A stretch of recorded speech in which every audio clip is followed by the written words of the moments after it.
Ketoprak wis makuncara anyugata seni budaya Jawi kang dipimpin Bapak Heru mijil saking Wonokerto kita Rembang iku kabupatenipun becik tumrap tulan muda ayo bareng hanya wiji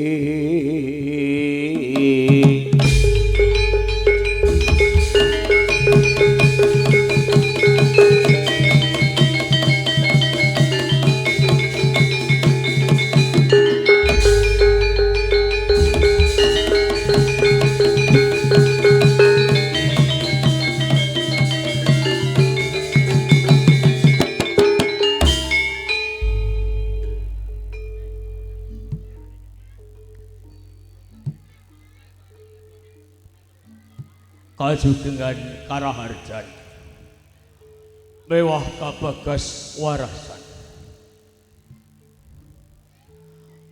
mugya tansah kajiwa kasalira lumeber dumateng sedaya pandemen Ketoprak Wisma Kuncoro mliginipun dumateng Bapak ingkang Hamengkugati ingkang tansah kinabekten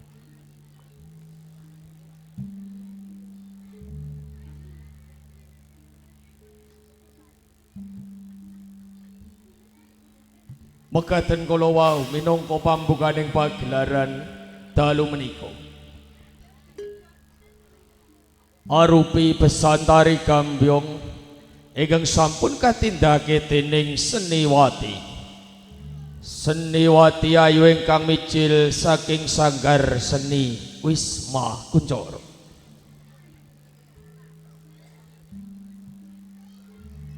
pinarung karawitan Wisma Laras ingkang dipun sesepuhi dening Bapak Gendut Widodo saha pangling pesinden kita Ibu Pini Lestari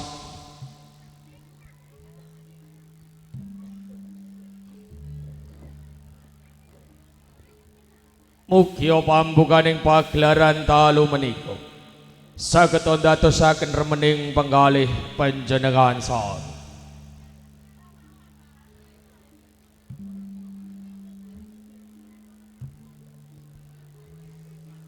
Nuwun para pamirsa budaya.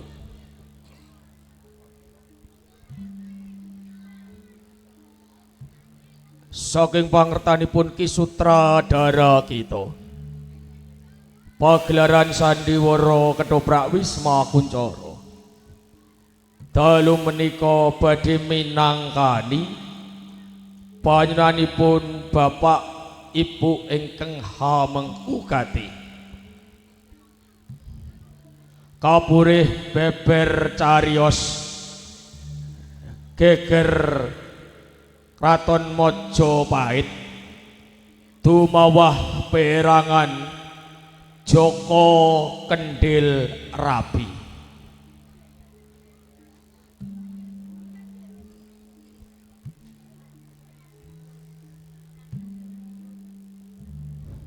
Dewan Sutradara dalu menika kasta dening Ki Agus Aji. Dewan Pandapo kasta dening Popo Sanat Raharjo. Asisten pakliran kasta dening Roko Mas Bambang Sulasti.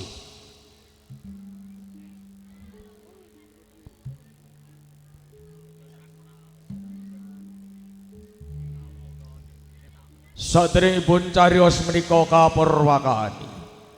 Kepareng sawetawis kula badhe ngaturaken rancakipun pendapuk utawi paraga ingkang badhe netepi kewajibaning dalu mangke.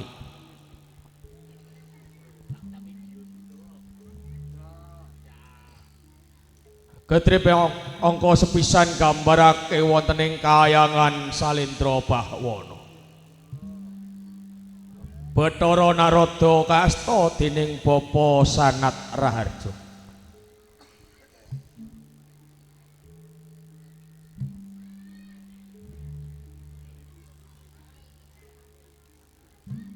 Gambarake wontening Desa Telamaya.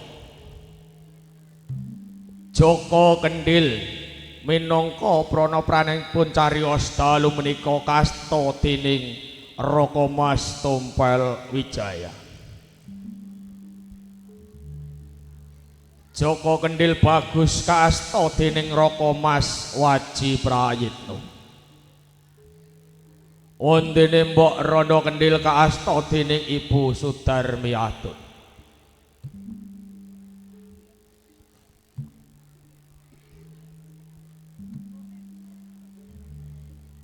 Ketrip saklajipun gambarake wontening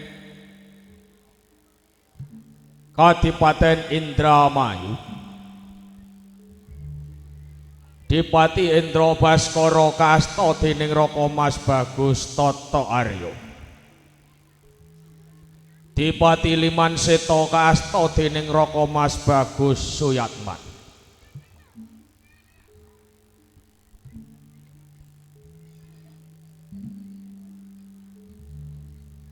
Ketrip saklajipun gambarake wontening Kraton Majapahit.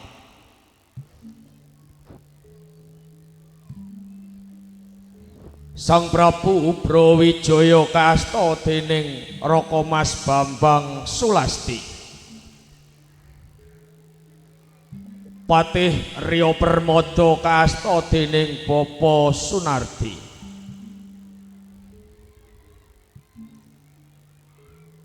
Sekar Kenongo kasta dening Niken Ayu Nini Apsari. Sekar Gading kasta dening Niken Ayu Yuni Sesanti.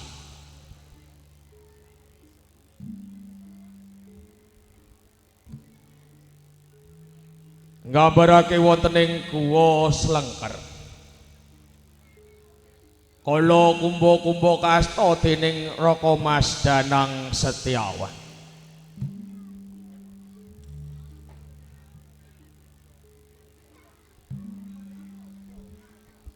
ngancik ing madyaning latri. Panjenengan badhe kalipur dening lawak utawi dagel mijil saking Wisma Kuncoro ingkang badhe dipun ayahi dening Cak Timbel saha Cak Gutil. Boten kata lumpahen dipun ramekake artis-artis saking Wisma Kuncoro ingkang dipun sesepuhi emban kita Uun Tomblok.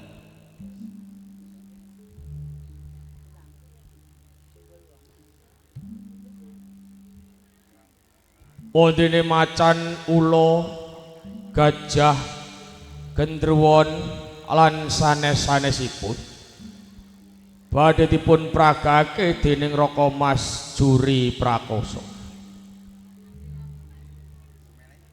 Wondene prajurit kaasta dening Raka Mas Temon CS.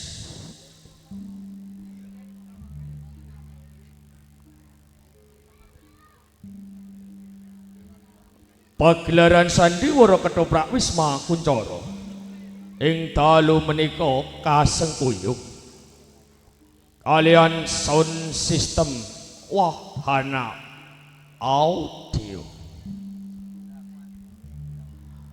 Panata lampu katindake dening Marcel Letik. Video syuting ugi live streaming katindake saking Al Robiah Production. Wondene pangiring musik kasta saking WK Nada.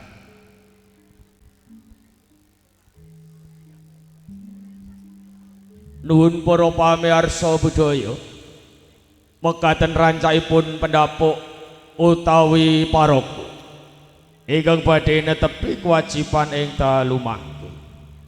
Atus pundi beberipun cariyos kula minangka talang atur saking keluarga ageng sandiwara ketoprak Wisma Kuncoro ngaturaken sugeng lenggah sugeng amirsa kanthi pamungkasing atur Suradira jaya ingkang rat lebur dening pangastuti. Sekali merdeka tetap merdeka, sekali membangun tetap membangun, sekali joyo Wisma Kuncoro tetap jaya.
dayang waru dayang di Tegaruang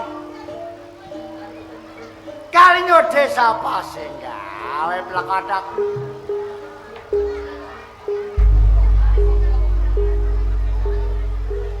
nganti ulun bingung merga menggalihake kahyuangan Salendra Bawana sing hawane panas banget nganti adi guru paring sabda marang jeneng ulun jeneng kita kang supaya nakyonake kawula menyang ing Arcapada akeh para apsara apsari widodara widodari padha kepanasan jebul ana saweneng titah ing Arcapada kang mesu ya yen pancen iki kabeh pakaran ora ndak rampungake mesake ya ulun bakal mudhun ing Arcapada ulun bakal tumurun saka wiyati plekadak